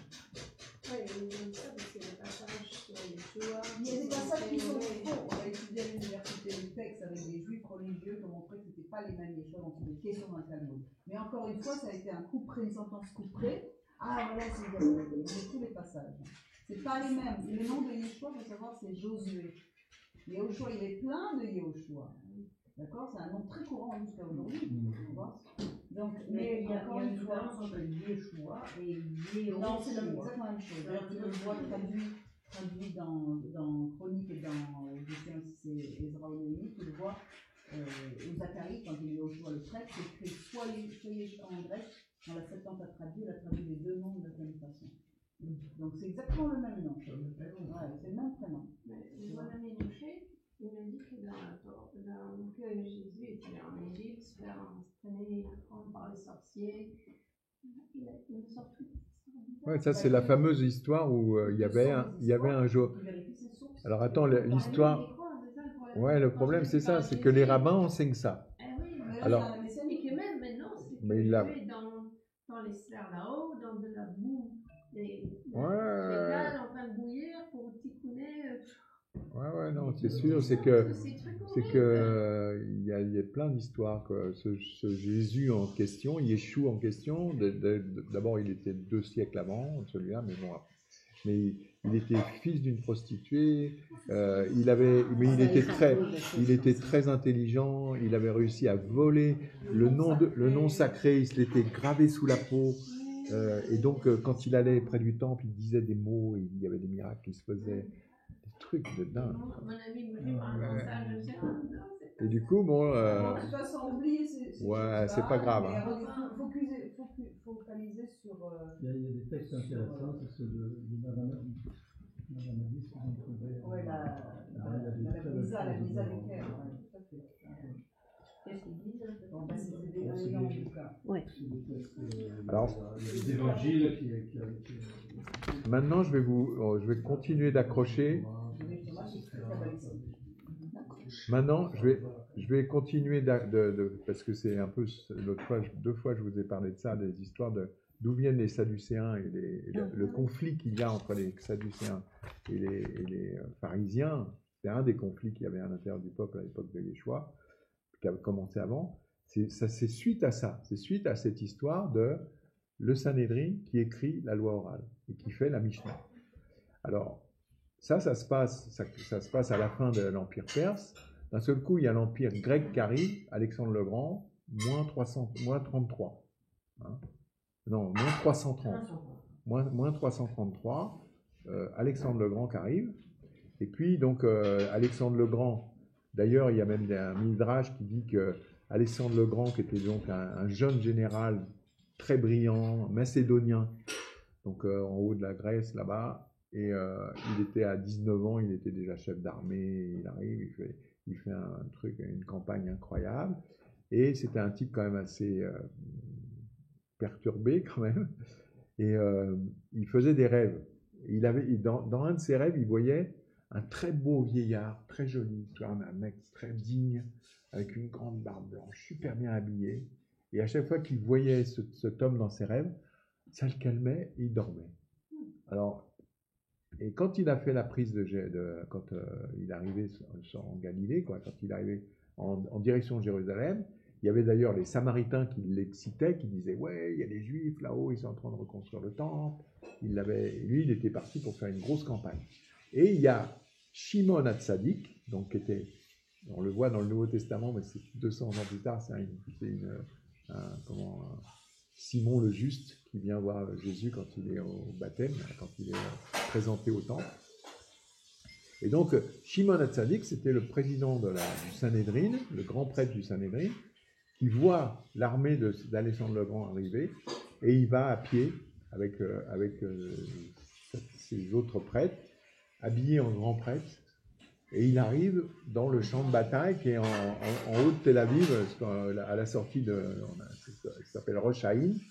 Il arrive là, et il y a Alexandre le Grand qui arrive avec toute son armée, et lui, il reste au milieu de la plaine, et il y a Alexandre le Grand, il voit le type qui voit en rêve. Ouais.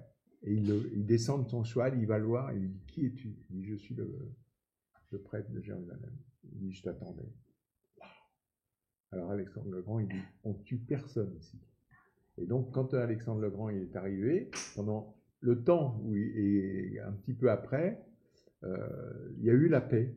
Les Juifs ont pu vivre en paix.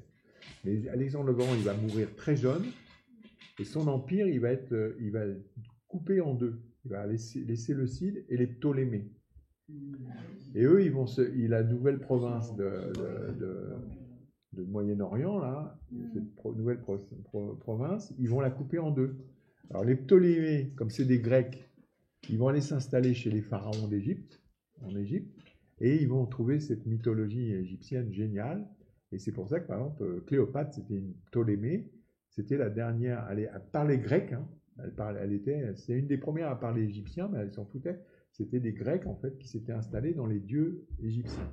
Et les autres, les Séleucides, eux, ils faisaient plus du business, ils étaient basés à Damas, et ils faisaient beaucoup de business en Irak et partout, ils faisaient le commerce, et ils n'ont pas arrêté de se faire la guerre. Pendant les 200 ans où ils étaient là, ils n'ont pas arrêté et le gouvernement, il est passé de Séleucide à Ptolémée, et de Ptolémée à Séleucide. Et où est-ce que se faisait la bataille ? En Israël. Et les Juifs de l'époque ont morflé parce que ils faisaient pas des alliances, surtout c'était des gens qui essayaient d'être dans la Torah, comme ça. Et quand les Séleucides gagnaient, ils disaient « Ah, vous avez été alliés des Ptolémées. Hein. » Et puis ils leur détruisaient tout leur truc. 30 ans après, c'était les Ptolémées qui reprenaient le dessus. « Ah, vous avez été alliés des Séleucides. Hein. Ah, tu reprends. » Ça a été l'enfer, l'histoire des Grecs, hein, pour les Juifs. C'est pour ça qu'on dit les Yavan. Yavan, c'est les Juifs, c'est les Grecs. Et à un moment donné, il désacralise. Voilà. Et alors, il se passe une histoire, c'est que il va y avoir l'histoire d'Antiochus. Et ça, c'est l'histoire de Hanouka. C'est à la fin, c'est dans les années moins 100. Alexandre le Grand, il est mort. Ouais, Alexandre le Grand, c'est en 333. Non, lui non. Il a protégé, il a dit on fait pas de massacre ici. Donc le temple était respecté. Oui, mais voilà. il essayait quand même de coloniser par l'esprit. Hein, Ah, bien sûr. Voilà, lui, au début, il n'a rien fait. Mais dès que les Séleucides. Il disséminait l'idéologie helléniste. Voilà. Mais lui, à l'époque d'Alexandre le Grand, qui a duré très peu, il ne s'est pas passé grand-chose. C'est à partir de cet échange Séleucide et Ptolémée qu'on a interdit le Shabbat, interdit la circoncision, interdit les trucs. Et on voit les prénoms, on voit même dans le premier des rois, on va parler après des Hasmonéens, le premier des rois, il s'appelle Alexander. Tu vois, c'est un juif, mais il s'appelle Alexander. Tu vois, il y a eu une assimilation. Donc, certains juifs avaient racisé Marie-Hélène. Ouais, bien sûr, il y avait des juifs qui commençaient à craquer, quoi. Hein, et puis, parce que c'est super dur de vivre un truc comme ça. Hein. Imagine, hein, une invasion. Tu vois, par exemple, regarde l'Afrique, comment il se passe de chrétiens à musulmans à une vitesse incroyable. Moi, j'ai des amis congolais, ils me disent, mais on est les derniers chrétiens. Quoi. C'est la ville, ils ont détruit des églises, ils ont mis des mosquées, gratos. Voyage à la Mecque, machin, tout payé. Ça va à une super vitesse. Et quand par exemple, à l'époque des Grecs, si tu étais circoncis, bon, tu étais n'importe quoi. Tu n'avais pas le droit au commerce, tu n'avais pas le droit à rien. C'était un truc dur. Donc il y avait plein de gens qui craquaient. Mais en tout cas, ce qui se passe, c'est à l'époque d'Antiochus, c'est environ en moins 180, quelque chose comme ça. Il va aller à un tel point, on l'appelle Antiochus à Racha, Antiochus le méchant. Et lui, il va jusqu'à, quand il y a un mariage, il va envoyer ses soldats violer la jeune mariée. Il va faire des trucs comme ça. Après, c'est perpétré voilà. Jusqu'au Et donc, lui, il va tellement loin que les prêtres s'en vont de Jérusalem et ils vont habiter dans la forêt à côté de Jérusalem, dans un endroit qui s'appelle Modin, et ils vont les poursuivre.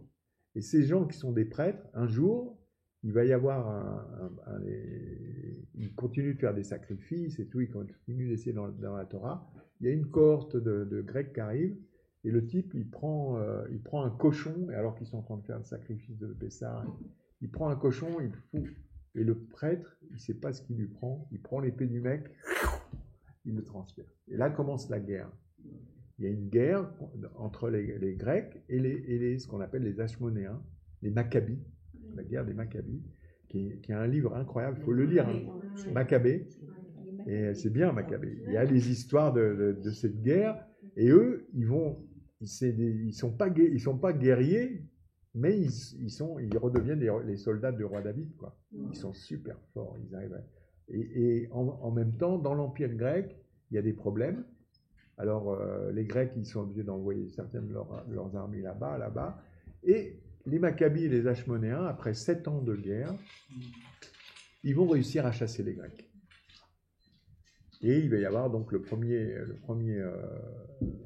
roi, il s'appelle Alexander Yanai, et il va donc établir le royaume des Hasmonéens. Les Hasmonéens qui vont rester 100 ans. Ça commence en moins 160, cette histoire, moins 163. Et c'est les Hasmonéens. C'est-à-dire que là, c'est le royaume juif, carrément. Il n'y a plus d'occupants, on est en Israël. Et le temple, et on voit par exemple à Jérusalem, les Hachmonéens qui font des petits aqueducs, quoi, des beaux aqueducs, qui font des trucs, ils équipent Jérusalem, ils font plein de choses. Et le truc, c'est que c'est des Cohen. Ils sont rois, mais ils sont Cohen. Donc, Alors, le truc, c'est que les gens de la Grande Assemblée, ils viennent les voir et ils leur disent, vous êtes des héros. Vraiment, on a vu comment vous avez viré les Grecs. Vraiment, Dieu a la main sur vous. Vous êtes des super héros. Mais n'oubliez pas que vous êtes des Cohen. Vous êtes des Cohen. La Bible dit que vous devez... Ne pas tuer, quoi. Non, c'est pas ça, c'est que votre rôle, c'est d'être des prêtres. Vous ne pouvez pas être roi. Alors vous prenez le roi que vous voulez, choisissez-le vous-même, prenez-le, mais prenez-le de la lignée de David, comme ça doit être. Et eux, ils se fâchent. Ils disent, mais qui êtes-vous donc pour nous faire la morale? Vous qui êtes en train d'écrire les secrets de notre loi orale. Vous avez écrit les secrets de notre loi orale, qui devrait rester orale, et vous êtes en train de trahir la parole de Dieu. Donc, qui êtes-vous? Et là, plac, une guerre entre les frères. Entre les frères. Et les rois qui sont Cohen, ils vont faire un service religieux à eux, et le Sanhédrin, il est abattu, il va y avoir des massacres de prêtres du Sanhédrin, il va y avoir plein de choses qui vont se passer.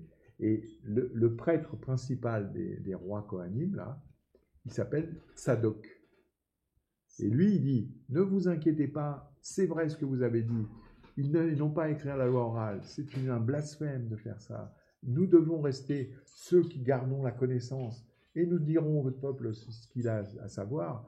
Et comme ça se faisait à l'époque de Moïse, et tout le monde n'était pas des connaissants par cœur la Torah comme eux ils veulent le faire, ils voulaient vraiment, c'était une caste supérieure, quoi.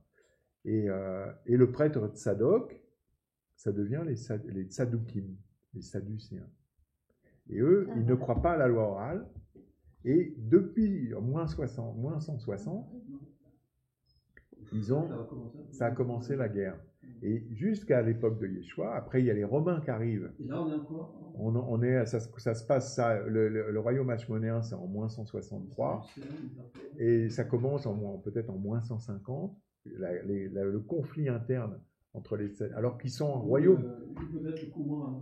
Voilà, alors qu'ils sont un royaume libre maintenant, ils se font la guerre à l'intérieur. Et il y a des massacres de prêtres, des 1000 prêtres qui sont morts et des choses. Le jour de Pessah, on sait qu'il y a eu un massacre de 1000 prêtres. Les Sadducéens, ils ont tué 1000 prêtres du Sanhédrin. Et ils font un truc incroyable. Et quand les Romains approchent, le royaume il est divisé, ils n'ont pas de puissance. Et les Romains, très très vite, ils vont s'emparer de trucs par la politique. Ils ne vont même pas avoir à faire de combat. Parce qu'en fait, c'est là qu'intervient Hérode. Hérode, lui, il fait partie de ces peuples qui sont venus pendant qu'il n'y avait plus de Juifs. En 450, pareil, il fait partie de ces peuples qui sont venus du sud. Lui, il était iduméen. Ils sont venus et Hérode, il est né. C'est pour ça qu'on dit l'iduméen dans Actes des Apôtres, où on dit ce renard. Et ça, c'était Hérode le 2, c'était pas Hérode le Great. Mais il est né à un endroit qui s'appelle Beth Govrin, qui est à une quinzaine de kilomètres de Jérusalem, un endroit où c'est magnifique pour faire les oliviers. Il y a des pleins. Hérode le Grand. Ça, Hérode le Grand. Il naît à Beth Govrin, dans un endroit où il y a plein d'oliviers, où il y a plein de grottes souterraines. Tu connais cet endroit? C'est parce que c'est très crayeux. C'est dans les collines ouest de Jérusalem. C'est de la craie comme en Champagne. Là. Et donc, ils creusaient des cavernes énormes, des columbariums souterrains. Ils extrayaient la pierre ils faisaient des belt caves, ça s'appelle ouais, tu peux le visiter encore. Et Hérode, il était né là. Et il ne faisait pas des habitations dans l'audit, hein? Si, il y avait tu vois, la villa, il y a la moitié en haut. Il y a la moitié en haut, puis d'un seul coup, tu as des escaliers qui descendent, et il y a la citerne, il y a l'endroit frais pour faire des trucs et tout. Les lampes à huile, il y avait des lampes à huile énormes parce qu'il y avait beaucoup d'huile, des colombes, ils faisaient des columbariums, des milliers de pigeons qui étaient vendus au marché et tout ça, c'était un truc. Et Hérode, lui, C'est beaucoup plus comme, tard. ouais, il sacrifiait au temple, puis le peuple mangeait beaucoup de trucs, c'était une viande cachère facile, quoi. Et donc, Hérode, lui, il est né là. Et son père, Antipater, quand il voit les Romains arriver, lui, qu'est-ce qu'il fait? Il va tout de suite mettre, comme c'est les Romains, il va tout de suite faire ce qui se faisait beaucoup dans l'Empire romain, il va renvoyer ses fils adoptés à Rome. Parce que les Romains, pour faire de la politique dans leur empire, ils avaient besoin d'ambassadeurs. Alors, le meilleur ambassadeur, c'est quelqu'un qui est né dans le pays. Donc, eux, ils invitaient ça, ils prenaient des gens, ils arrivaient dans une province, ils prenaient les fils d'une des belles familles, ils les emmenaient à Rome et ils les élevaient dans une famille romaine où il y avait tout ce qu'il fallait, des précepteurs et tout. Et on en faisait quelqu'un qui savait parler l'hébreu, parler l'araméen, parler le truc et tout, et avec la mentalité romaine. Et Hérode et son frère, Philippe, hein, c'est le frère de Hérode, ou Hippos, celui qui part bon, enfin, ils sont invités, ils sont adoptés à Rome et ils apprennent les arts de la guerre, les Saturnales, quoi, les fêtes romaines. Et puis Hérode, comme c'est un type très intelligent, il est fou, mais il est très intelligent, il apprend l'architecture. Ouais, il est très très grave, Hérode. Mais il apprend l'architecture. Et après, son père, il a tout préparé la diplomatie à Jérusalem. Et Hérode, quand il rentre, c'est un jeune homme de 25 ans peut-être, il est officier dans l'armée romaine. Et pour être officier dans l'armée romaine, il faut être noble. Ça, c'est le frère.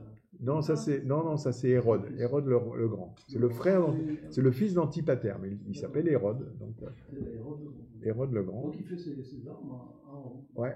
Et du coup, tout de suite, on lui confie une armée, une demi-légion à Jérusalem. Et puis... c'est clairement une traite. Non, lui, il n'est rien du tout. Il est romain. Mais romain, il est plus israélien. Alors le truc, qu'est-ce qui s'est passé? Non, ce que j'ai obligé de dire, c'est que c'est quand les Asmonéens arrivent, toutes ces familles, tous ces peuples qui ont pris la place des tribus juives, hein, quand les Asmonéens arrivent, eux, ils sont tellement des Kohanim, ils disent tous ceux qui sont là doivent être juifs. C'est-à-dire qu'il faut se circoncire, donner de l'argent au temple et tout et tout et tout. Donc la famille d'Hérode, même le père d'Antipater, le grand-père d'Hérode, il marche. Non, pas encore. Ça, c'est les familles, c'est les familles, des peuples qui sont rien à voir avec la Judée, qui sont venus d'Idumée, et les Hashmonéens les forcent ou à partir, si vous n'êtes pas d'accord de venir, ou on vous fait la guerre et vous dégagez, ou si vous voulez rester, vous devenez juif, vous vous convertissez. Et c'est une des graves erreurs que ça ne s'est jamais reproduit que le peuple juif propose. Et la famille d'Hérode accepte de se circoncire. Donc, ils sont juifs, mais ils s'en foutent un peu. Ils ne travaillent pas le Shabbat, de toute façon, ils ont des serviteurs et tout. Mais dès qu'ils peuvent se libérer de ce truc-là, tu penses bien que le père d'Hérode, quand il voit les Romains arriver, et Hérode, en fait, il était juif que aux yeux des Romains, parce qu'il était... Et les Romains, ils poussent le truc à bout. Il y a plein d'histoires. Hérode, il y a un changement d'empereur entre Marc-Antoine et puis Auguste à l'époque d'Hérode. Et Auguste, il va donc le faire roi. Dans l'Empire romain, c'était rare les rois. Quand ils avaient une nouvelle province, ils mettaient des gouverneurs. Mais dans certaines provinces compliquées, en Afrique ou en Égypte, ils mettaient un roi local. Mais ce qui était bien quand tu étais roi, c'est que tu prélevais l'impôt et tu pouvais le dépenser. Et Hérode, il dit, moi, je vais être fidèle à la Rome et tu le vois, il construit énormément de trucs. Il commence par le port de Césarée, il développe le commerce en Israël. Avec l'argent de la province.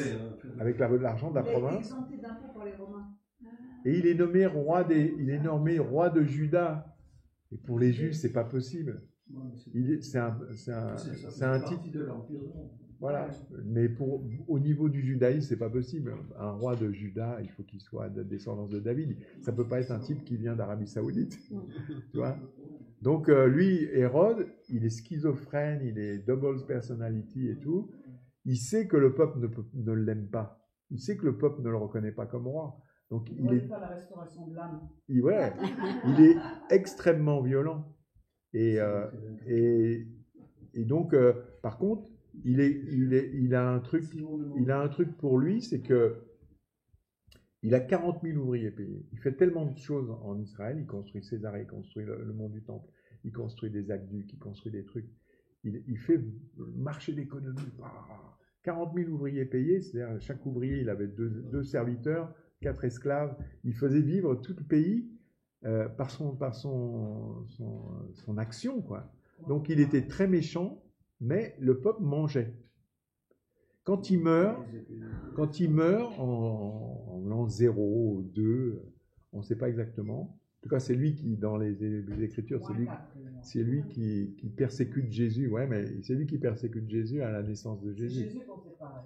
Ouais. Jésus que la date Mais bon, n'est pas exacte. en tout cas, quand lui, il meurt, ses fils, il y a Archéléos, il y a Philippe, et puis il y a un autre Hérode, c'est pas du tout la carrure d'Hérode, c'est pas du tout et eux ils sont dans la politique romaine, juive, avec des combines et tout.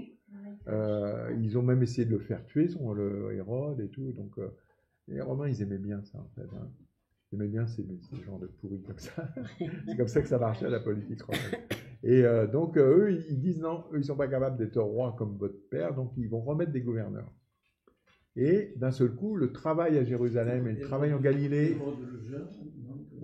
celui que tu vois dans l'Acte des Apôtres, c'est Hérode Agrippa. C'est Agrippa. Et donc, ils vont avoir des gouverneurs et le travail va s'arrêter. C'est pour ça qu'à l'époque de Jésus, tu vois qu'il y a une récession. Les gens, par exemple, là où il y a le Saint-Sépulcre, on voit qu'il y a des gens qui ont fait, c'était à l'extérieur de la ville, comme il y avait de l'eau, qu'Hérode avait fait venir de l'eau, il y a comme un ghetto en fait, il y a comme une favelle, là, tu vois, les gens y vivent, ils ont fait du jardin et tout, et c'est pour ça qu'il y a eu la révolte en fait. En l'an 30, les gens ne mangeaient plus à Jérusalem comme ils mangeaient à l'époque d'Hérode. Et les Romains ont déplacé complètement l'économie en Galilée. Ils ont commencé à équiper et construire les 2 villes nouvelles. Tibériade, inaugurée pour l'empereur Tibère en 18, et une autre ville qui s'appelle Tipori, des villes magnifiques, et c'est pour ça que d'ailleurs les ouvriers comme Joseph, qui était un Judéen, va travailler en Galilée. Alors le truc, pour en revenir à cette histoire des Sadducéens et des pharisiens, le conflit interne qu'il y a à l'intérieur du peuple à l'époque de Yeshua, ça vient de ça. C'est un des trucs. Et il y avait les Esséniens, eux, qui étaient tranquilles dans leur coin, qui considéraient que la corruption à Jérusalem, elle était telle qu'ils ne voulaient même plus y aller, et qu'il fallait, la colère de Dieu allait tout détruire, comme Sodome et Gomorrhe avaient été détruits, et qu'on allait écrire la Torah, l'enfermer et la cacher, et puis on verra bien ce qui se passe. Ça, c'était le truc. Mais il y avait aussi les zélotes, ceux qui se sont réfugiés. Et officiellement, la destruction du temple, du deuxième temple, le temple d'Hérode, a été détruite par les Romains, mais à cause de la haine gratuite entre les frères. Dans le judaïsme, ça s'appelle sinatrinam. À cause de la révolte des zélotes. Ouais, c'était la haine gratuite. La haine entre le peuple. La haine, on appelle ça sinatrinam. Le premier temple détruit à cause de l'idolâtrie. De Flavius Joseph, d'ailleurs, que il essaye de mettre de l'ordre. Ouais. Bien sûr. Ouais. Et le premier temple est détruit à cause de Avodazara, de l'idolâtrie. Et deuxième temple, la raison officielle, à cause de la haine gratuite entre les frères.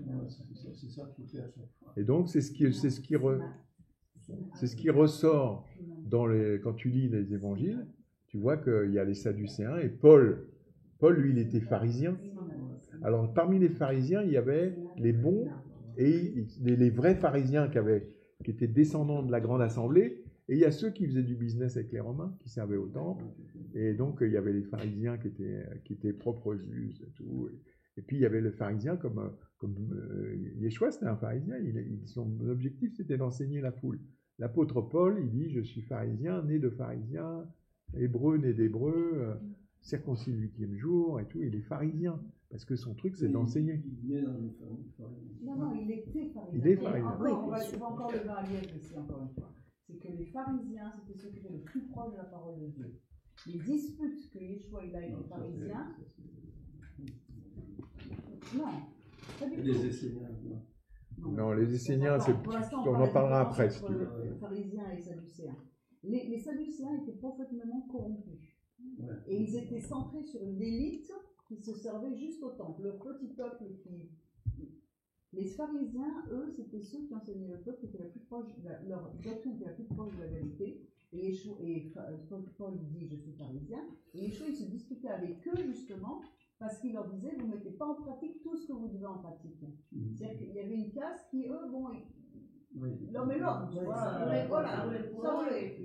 Mais si tu veux, la doctrine des pharisiens, c'est la doctrine. C'est celle qui enseignait le peuple. Tu vois, c'était vraiment pérouge, ça veut dire interprétation aussi. C'était eux, ils gardaient le temps. Non, c'était les Sadducéens. C'est pour ça. C'est là qu'il y avait un problème. C'est là qu'il y avait un problème. Les Sadducéens. C'était des Kohanim. Voilà. C'est des Kohanim, donc ils étaient Kohen. Kohen, donc de Sadok. Donc ils... Ouais, donc là, il y avait un vrai problème. Voilà. C'est pour ça qu'il y a eu. Mais encore une fois, les pharisiens, on a dit, les pharisiens. Les Esséniens. Et les Esséniens, au niveau politique, les Esséniens, ils faisaient pas grand-chose. Eux, leur mission, ils étaient à l'extérieur, et eux, leur truc, c'est heureusement qu'ils sont là, parce qu'on a pu vérifier que les Écritures étaient juste grâce aux Esséniens. Mais à part ça, au niveau politique, les Esséniens, ils faisaient pas grand-chose. Ils étaient neutres, toi. Et eux, leur boulot, c'était de recopier. Et c'est tout. Ils avaient décidé de se taire, de faire leur truc. Tac. Mais en ville, il y a ceux qu'on connaît, les zélotes, les pharisiens, les sadducéens, mais il y avait encore d'autres qui essayaient de... Parce qu'on le voit dans l'Acte des Apôtres, il y a comment... il y avait comment... Gamaliel, c'est pas dans l'Acte des Apôtres, c'est lequel qui dit, vous savez bien qu'à l'époque, il y a eu un tel qui a voulu prendre la direction, il est mort de lui-même et tout. Si ce mouvement-là, il est pas bon, il va disparaître de lui-même. C'est Gamaliel. Comme jusqu'à aujourd'hui, où tu as plein de partis politiques en Israël. Il y a des tonnes de... Tu vois, voilà. Non, mais tu vois, donc en fait, il faut encore remettre à sa place les choses. C'est que les disputes qu'il y a dans le Dracha s'appellent des marlocotes. C'est très courant dans le Talmud. Ce dispute, je crois que non, c'est pour faire sortir la lumière. C'est les Shem Shamaim. C'est pour l'amour du ciel. C'est grâce à ces discussions qu'on certains ne le sont pas et certains le sont. Tu vois. Et donc, il dit à Nicodème, pourquoi tu es là, tu ne sais pas ces choses. Tu vois, parce que tu as les pharisiens, tu as les docteurs de la loi qui sont des kabbalistes. Tu écoutes ce que le rabbin Ménamoseg explique. Tous ceux qui étaient. Oui, tu as les enseignants, tu as les docteurs de la loi, tu as différentes choses. Les docteurs de la loi, c'était des kabbalistes. Tu vois, et c'est ça qui est très important de comprendre pourquoi est-ce qu'il y a différentes façons. Et Timothée, là-dedans, qui apparaît, il est assez